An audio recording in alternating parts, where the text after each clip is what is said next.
perkenalkan diri, saya dari mahasiswa Universitas Pasundan jurusan Ilmu Komunikasi. Di sini saya ingin melakukan suatu wawancara lah terhadap Bapak Yoel Yosafat mengenai strategi politik PSI dalam menghadapi pemilu 2024 di Kota Bandung. Oke, terima kasih dengan Mas Kang Paldinya. Bedanya pusat sama di Kota Bandung itu adalah kalau di pusat itu belum ada perwakilan di parlemen. Kalau di Kota Bandung sudah ada di parlemen. Jadi hal ini sudah berbeda. Kalau di pusat tujuannya adalah masuk parlemen. Kalau di kita tujuannya adalah memperbanyak yang ada di parlemen, yaitu di kantor sini. Nah, ini yang menjadi perbedaan tujuannya. Kalau kita lihat di parliamentary threshold itu 4% di pusat, itu kita masih belum sampai tahun 2019.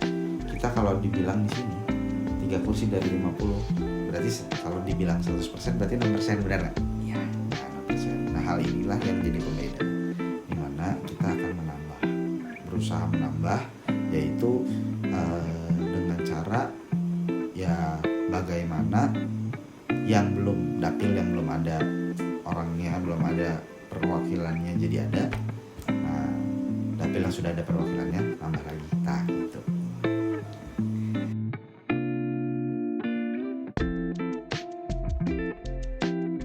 Pertama-tama strategi ya. Strategi itu banyak hal dimana kita bisa lihat semuanya. Tapi kalau dikerucutkan untuk strategi pemenangan atau strategi apa nih?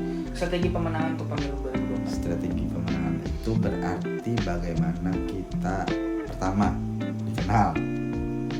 Setelah dikenal baru orang suka. Berarti tujuan kita adalah pertama mengenalkan PSI. Kalau untuk mengenalkan PSI kan banyak cara. Pertama ada yang kalau yang konvensional itu dari spanduk, dari iklan, dari macam-macam. Itu konvensional, orang jadi tahu. Sekarang udah lumayan.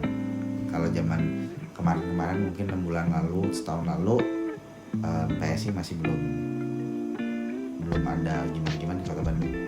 Tapi kalau sekarang lumayan ya, ada billboardnya banyak. Banyak. Kelihatan dimana kita orang, oh ini PSI. Itu pertama orang naikin popularitas. Begitu bagaimana suka. Nah, untuk suka berarti kan kita harus membuktikan bahwa PSI itu benar-benar kerja. Nggak cuma ngomong anggota dewannya mau kerja seperti apa dan segala macam. Kita minta anggota dewan itu report kegiatannya apa aja, terus jangan sombong-sombong ketemu sama orang, terus juga bagaimana memfasilitasi masyarakat kalau ada bantuan, permintaan bantuan dan lain-lain. Kan dengan itu orang jadi oh iya benar saya tuh udah milih, nggak sia-sia. Nah, selain itu juga kita perlu juga penguatan struktur di organisasi, dimana Bandung itu ada 30 kecamatan, 151 kelurahan. Nah, kalau di sini bagaimana sih orang di kecamatan atau orang di kelurahan yang mau tahu PSI?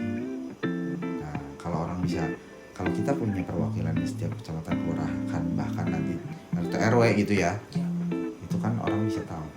Dan nantinya impiannya adalah, wah ini saya karena ada orang PSI di daerah saya, ini jadi lebih enak hidupnya.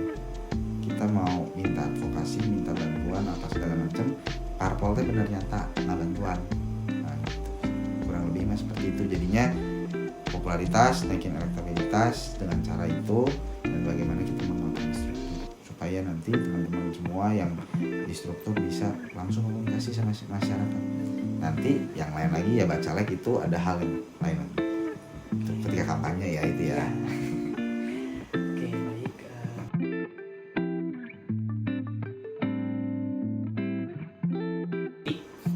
Kita pasti dilibatkan semua di pengurus, ada kan stakeholder dilibatkan ya teman-teman.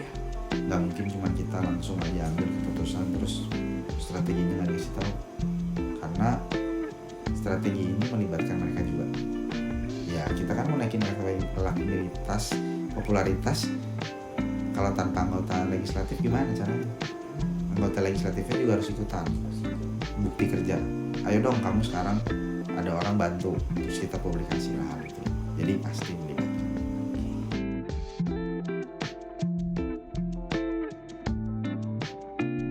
Oke, di PSI itu tuh kita ada wawancara terbuka pertama. Ada wawancara terbuka, orang daftar, kita ada wawancara value-nya seperti apa. Terus udah gitu nanti kita bisa lihat bagaimana visi misi dan sebagainya. Setelah itu nanti ada proses administrasi dan lain-lain yang nantinya itu akan, ya udah sih ya, kemarin di KPU akhirnya kita udah dapet 50 orang, dimana DNA yang harus ada adalah anti korupsi, anti intoleransi. Nah kalau sisa-sisanya kan macam-macam ya, orang plus minusnya itu tuh nanti di profiling digunakan untuk strategi bagaimana seseorang masuk ke masyarakatnya seperti apa. Kalau misalnya teman-teman yang milenial atau yang Gen Z kayak teman-teman itu kan berarti punya kelebihan yang dimana sama teman-teman lagi sama Gen Z lainnya lebih nyambung ya nggak. Nah hal ini kan kita harus profiling, nggak setiap orang cocok dengan semua kalangan.